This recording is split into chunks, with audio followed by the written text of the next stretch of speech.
Correct. The tax reduces the cost of owning a house. So I have not seen anywhere provided for those people who are initially living in those sections. Because I have seen the ones who are eligible are Kenyan citizen above 18 years, meaning that whoever who introduces himself in that area is eligible for that house.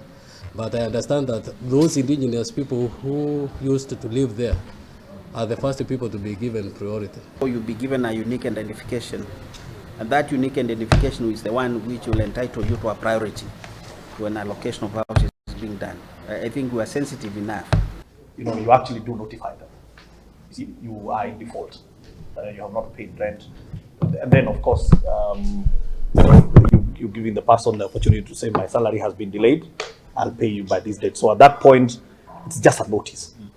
And you can see we've actually been quite generous with the giving sufficient time, because the whole spirit of this program is to bequeath Kenyans the house. And we'll go out of our way to ensure that, yes, when you have difficulties, we'll still give you sufficient time. If somebody has paid up to 75%, should the position be repossession, or should you be using other means to see whether you can top up?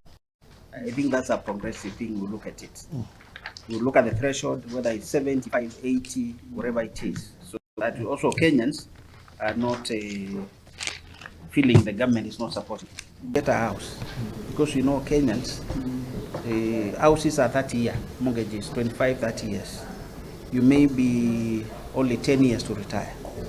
And I think we need to provide a regulation, or now you can hand over your house to your child, or even your wife can take over and pay for it.